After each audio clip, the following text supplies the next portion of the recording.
Welcome to Horror Story Society, where the lights feel colder and the shadows feel closer. Tonight's story begins right now. The first time I saw her without the baby, it was 2 something in the morning. I'd stepped out into the hallway because I thought I heard someone messing with my door. The building was dead quiet. No TVs, no footsteps, just that weird apartment silence that feels thick in your ears. And there she was. My neighbor across the hall, the single mom, is pushing a stroller down the corridor with the canopy pulled low, like always. Only this time, the stroller wheels didn't squeak the way they usually did under weight. And when she passed under the emergency light, the canopy lifted just enough for me to see inside. No blanket, no little hand, no tiny face, just an empty stroller, rolling along like it had a purpose. She looked up and made eye contact with me.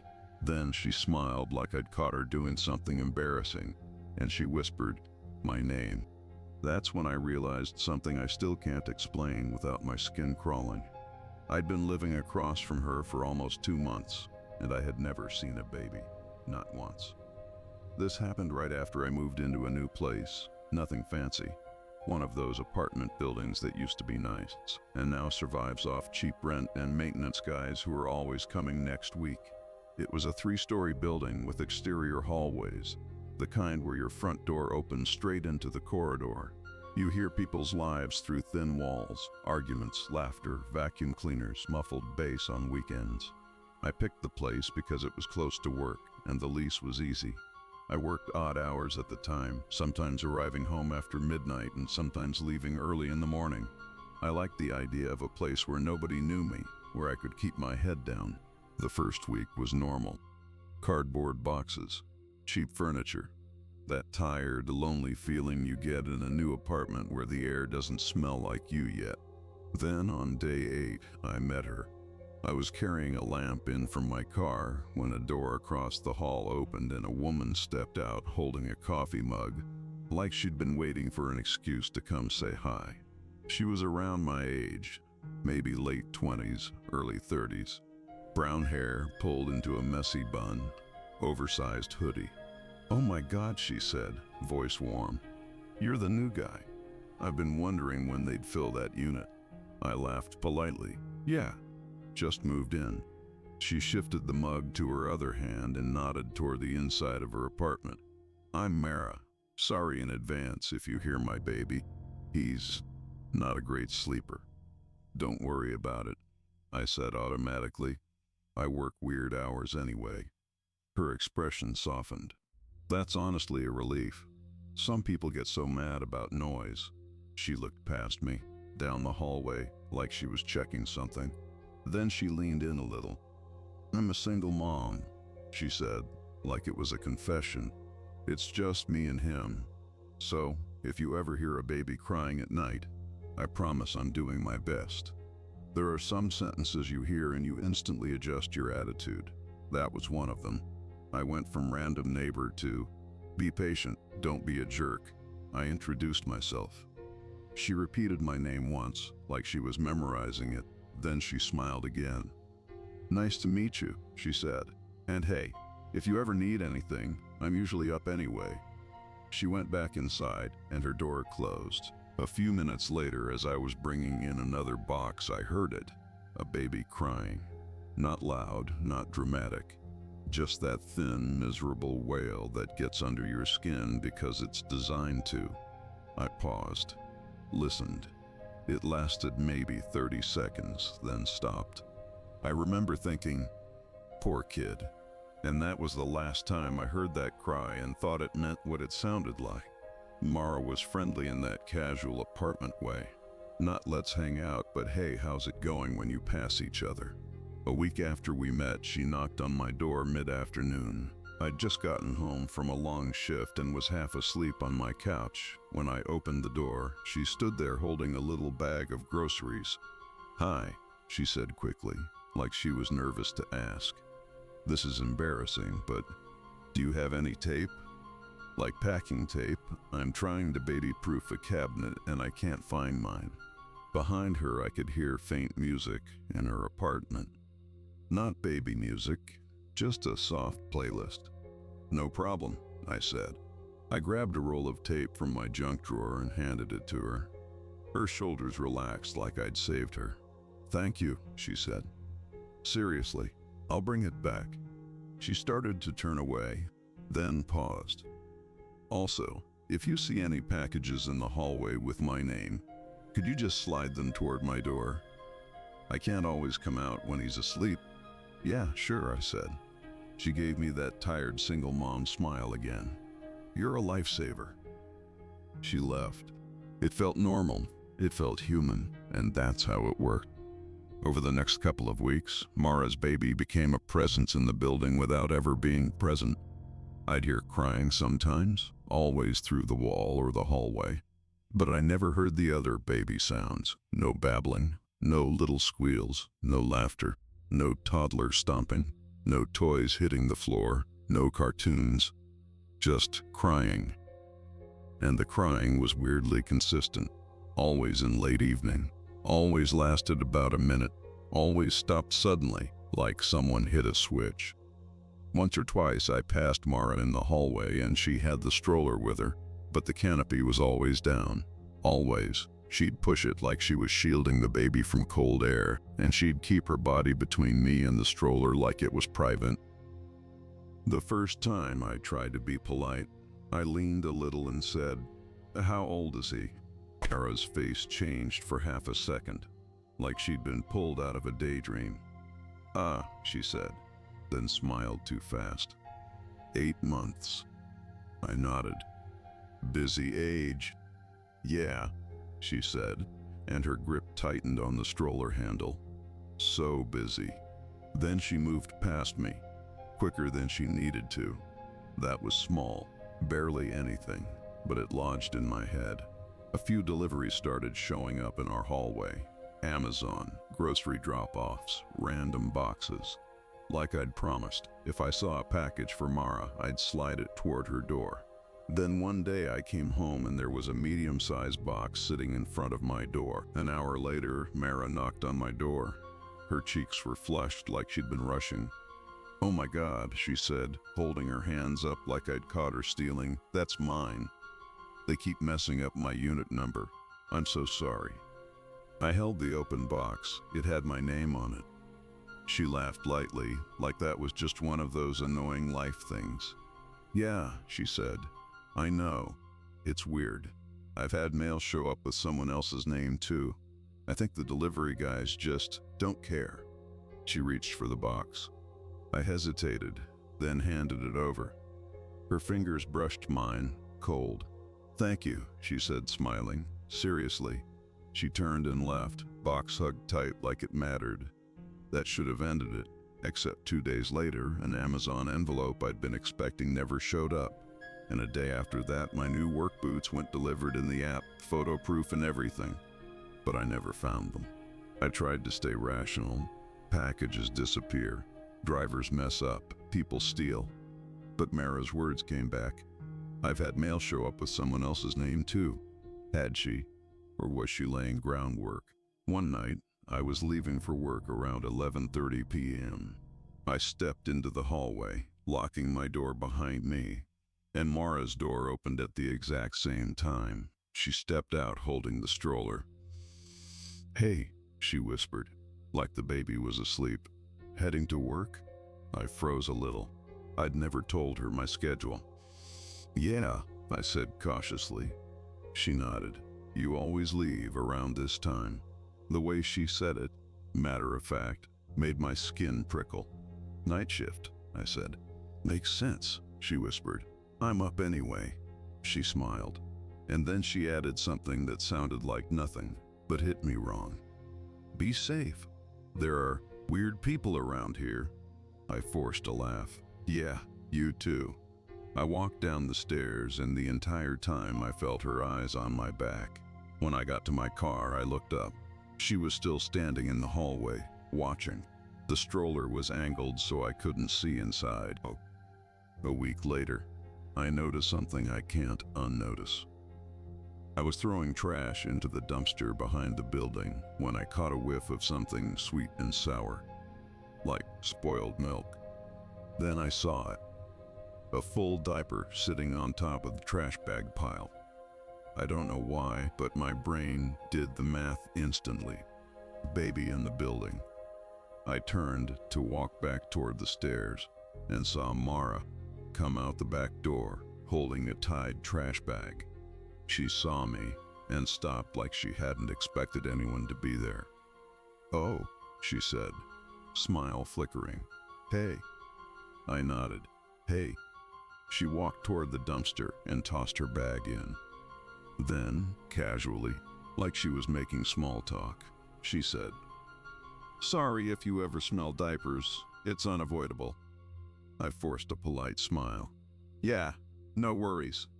She looked relieved, like she'd checked a box. Then she left. I waited until she was inside before doing the thing I'm not proud of.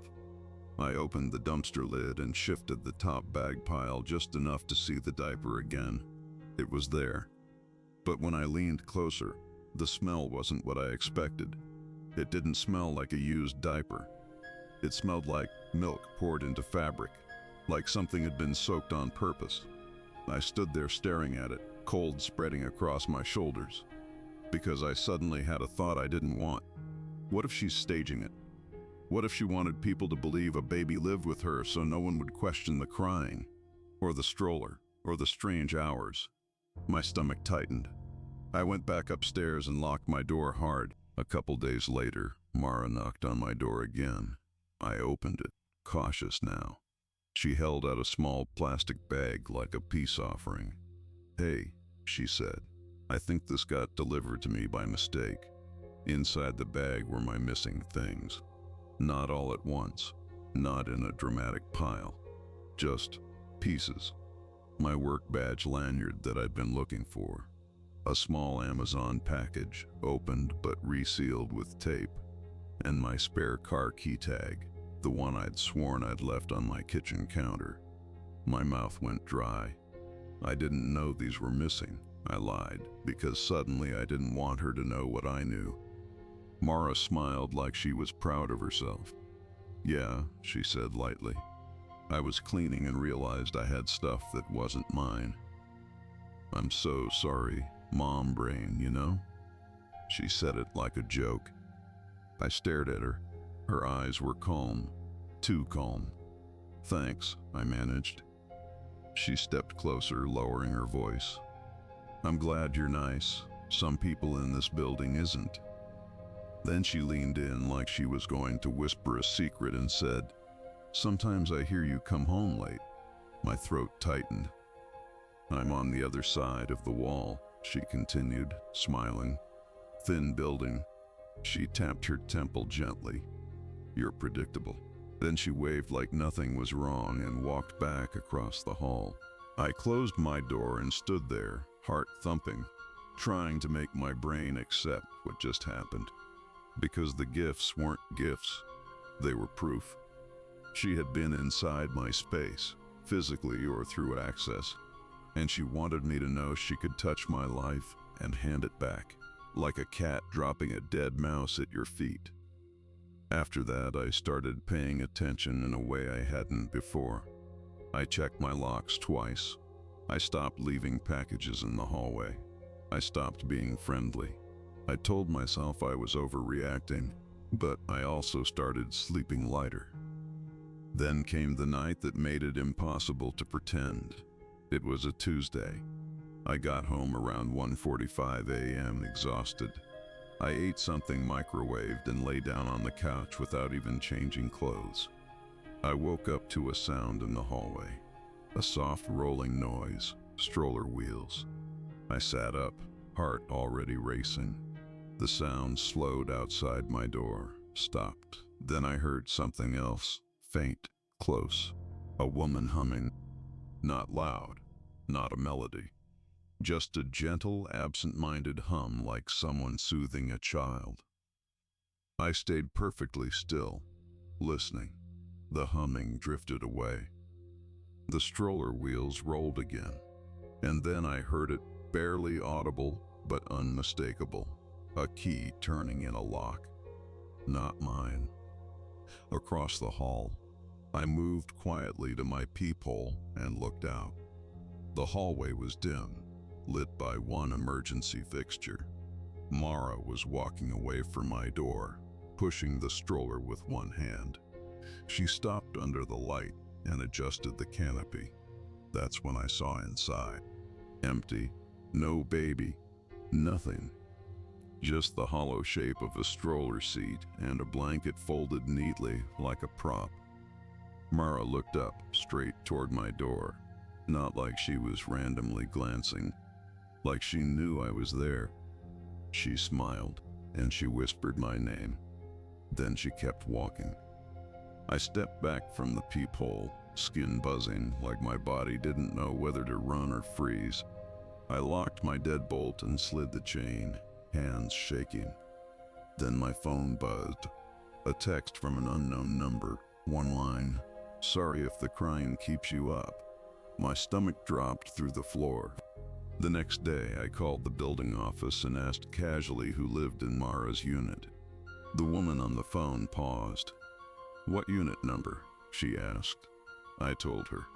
She paused again, then said, "Hold on." I listened to faint typing. Then, "That unit is vacant." I stared at my wall. "What do you mean vacant?" I asked. "Vacant," she repeated, slower now. "No current lease." "Are you sure you have the right unit?" My mouth went dry. "I'm looking at her door," I said, quietly. "I'm sure." The officewoman's tone sharpened. "Sir, if someone is occupying a vacant unit, that's a security issue. I need you to call the police if you feel unsafe." I hung up and sat in silence, brain scrambling. Vacant meant one of two things. Mara wasn't who she said she was, or Mara wasn't supposed to be there at all. Either way, she had been across from me this whole time, and no one officially knew. That night, I didn't go to work. I called in sick. I stayed home with all the lights on. Around 10 p.m., I heard the baby cry through the wall. Same exact cry, same exact length, same sudden stop. Then a knock hit my door. Soft. Mara's voice, sweet and tired. "Hey, can you help me for a second?" I didn't respond. She knocked again. "I'm sorry, I know it's late. He's choking. I don't know what to do. Please." My heart slammed, because the words were perfect. They were designed to make any decent person open the door without thinking. But I had seen the empty stroller, so I stayed silent. The crying started again, louder now, more urgent, like a baby really in distress. My hands trembled. Mara's voice rose, panicky. "Please, open up." The chain on my door rattled. She was testing the handle. I backed away, phone in hand, and dialed 911 with shaking fingers. As the line rang, the crying stopped instantly, like someone hit pause. The hallway went silent. Then Mara's voice dropped flat, cold, close to the door. "I know you're in there." Then the dispatcher answered. I whispered, "Someone's trying to get into my apartment. She's across the hall. She says she has a baby, but I don't think..." My words tumbled out, half panic, half disbelief. The dispatcher told me to stay inside, keep the door locked. Officers were on the way. I stood there listening, heart pounding. And then I heard it. Footsteps running down the hallway. Fast. Not the slow stroller roll. Fast, adult footsteps, like someone sprinting away before the police arrived. 2 officers showed up within minutes. They walked the hallway, knocked on Mara's door. No answer. They tried the handle, unlocked. The door opened a few inches, like it wasn't even latched. One officer looked back at me. "Stay inside." They went in. A minute later, one of them came back out, face tight. "There's no one in there," he said. I swallowed. "What's inside?" He hesitated. then said, "Nothing personal, no furniture, no baby stuff, just some bags." They searched around the building, checked stairwells, checked the parking lot. No Mara, no stroller, no crying, like she'd never existed. The officers took my statement. I showed them the text from the unknown number. They asked if I'd ever let her into my apartment. I said no. They asked if I'd ever given her a key. I said no. Then one officer said something that made my stomach twist. "Do you have any reason to believe she has access anyway?" I thought about the spare car key tag she'd found, the opened Amazon package, the lanyard. I said yes. They told me to change my locks immediately and contact the office about building security. Before they left, one officer paused and said, "People use distractions to get doors open. Crying, emergencies, anything. You did the right thing." After they left, I sat on my couch with all the lights on, listening to the building settle. At 3:12 a.m., my phone buzzed again. Unknown number, one line. "Don't tell them I'm here." The next day, the building office finally believed me. Maintenance showed up with a manager and opened Mara's unit. They acted confused, like I'd invented her out of boredom. But when they saw inside, bare floors, no furniture, a few duffel bags and cheap tools, they went quiet. The manager swore under his breath and said something about squatters and unauthorized access. They changed the locks on that unit the same day. For a week, I didn't hear anything. No crying, no stroller, no humming. I started letting my body relax. Then, on a Sunday morning, I opened my door and found a small gift bag sitting on my welcome mat. No tag, no note. Inside was a baby blanket, folded neatly, and beneath it, my apartment key, the one I hadn't even realized was missing. I moved out 3 days later, and months after that, at a grocery store across town, I saw her again. Same face, same tired smile, pushing a stroller, canopy down. As she passed me, she looked up and held my gaze. Then she lifted a finger to her lips like she was telling me to shh, and kept walking. I took off walking in the other direction. After getting some distance between us, I turned back to see where she was, and she was nowhere to be seen. And that was the last time I saw her. This is Horror Story Society, and you made it to the end. If you felt that chill, hit like, subscribe, and I'll see you next time.